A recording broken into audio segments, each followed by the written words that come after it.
follow up on the transmission tune video. This is the cam tuning. I'm going to just show you how to get your car or truck you just cammed to start up a little easier on your first start. Just going to show you a couple of different things that seem to work pretty good on my situation of tuning anyways, but seemed like it all worked out pretty good. I'm just going to show you everything that gets to be done to it. First off, you're going to want to go over here to the general. I'll just walk you from front to back. Okay.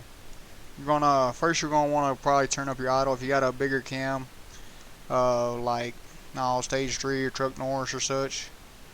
You're going to instantly want to turn up your idle to at least 800, I would say, but I only got this thing lined out pretty well, and just to make the cam come out a little more, I went ahead and turned it down to 700 with it on park and neutral, so have a little more cameration to it, and truck still idles fine and everything, don't dip down, and you can just adjust it how you'd want, but just to start with probably 800, 850 be safe, where it'll be a little easier to kind of figure out what you want to do with it.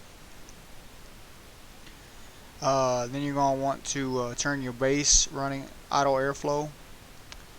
Went ahead and started with 2 on this, turned it up 2, and then just it little by little. Ended up with taking 0.80 off of the original, or adding 0.80 to the original tune. So ended up doing that and cleared it up pretty good. It kept it from being too rich. Leaned it out. This idle off skiggler, I just learned what this done today here.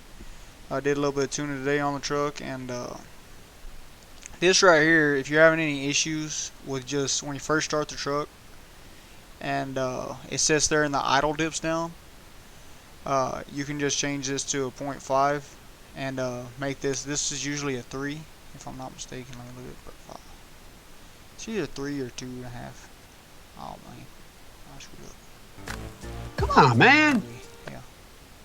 Oh no, it's a 2.5. Yeah, 2.5. So I made it where it recovers faster whenever the idle is over speed. When the truck would start, it would dip down, and it recovers now, and it don't even dip down anymore now that this idle off skiller is on. And then as for the throttle cracker, it's just an annoying unit.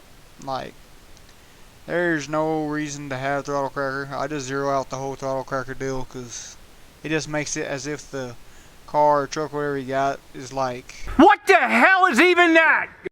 has cruise control all the time. It's just ridiculous. Airflow adder. This helps with whenever your car's idling. It this right here smooths the transition when you barely bump the throttle, and it just goes like really rich in the situation that we'd had here. So I ended up adding 2 to the rolling idle airflow.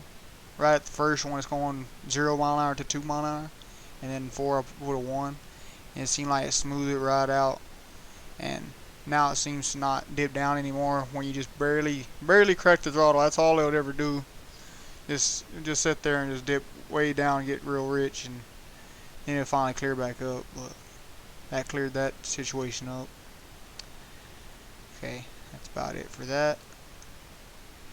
Now for the cranking VE. Cranking VE, you're just gonna want to mess with this primary cranking VE here. You want to probably take 20% off at first, just to make sure you got enough here to play with. I think I ended up just after a while, after the truck started running better and everything, I just went ahead and took I added back the 10% back to it. But this you just play with until it starts about right. But just to start out first crank, you probably just pull 20 out of it, and see if it cranks up better. See if it cranks up faster. Whatever makes it crank up faster for you. But with a cam, you're usually gonna want to just pull 20 out of there, and if not 50 if you got something real big.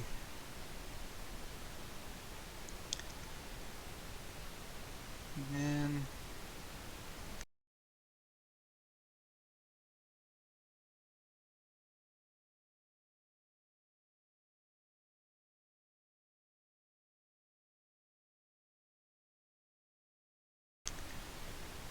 that's pretty much it for getting it running on that part.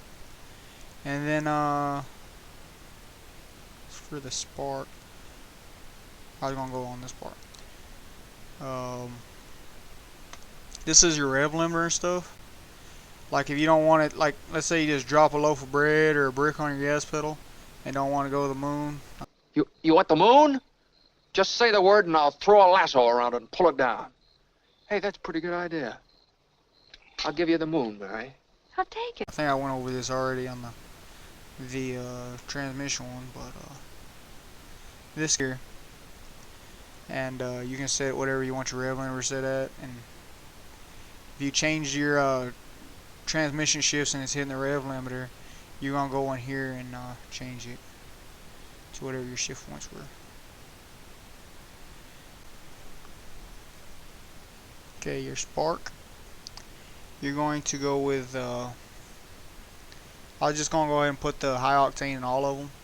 Like the cams seem to like they seem to like more advancement than the factory cams do.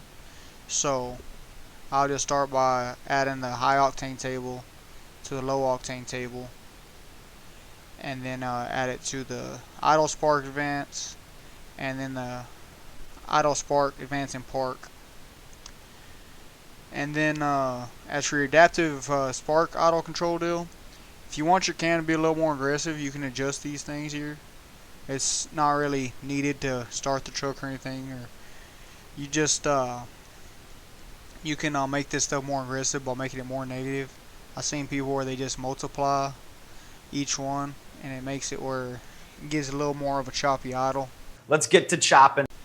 But I mean, really, there's no reason to mess with this.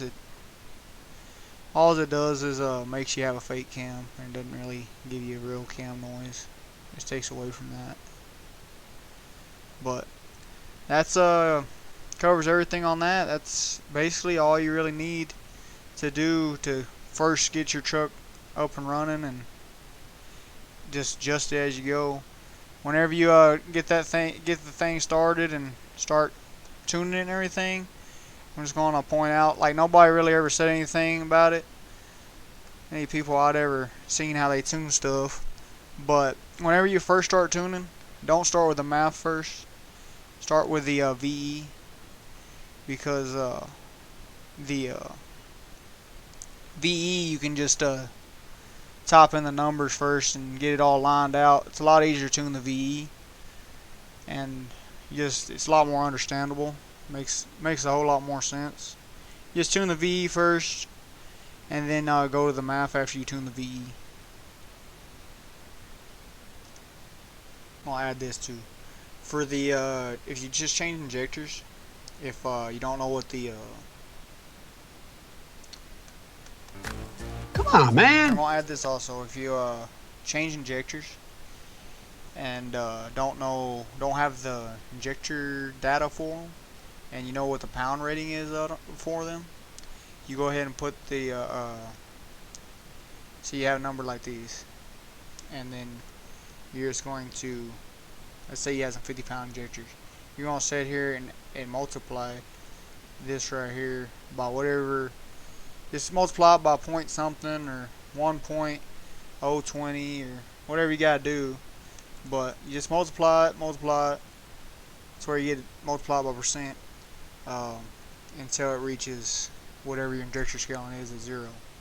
Like that's a really important deal too, because that changes everything. If you do it anywhere else, like at 40 or so, it first I done that, it thought doing that injector scaling was good to do it at 50 kPa, I had some like 27-pound injectors. Thought that's what the trucks had at factory, but maybe they didn't.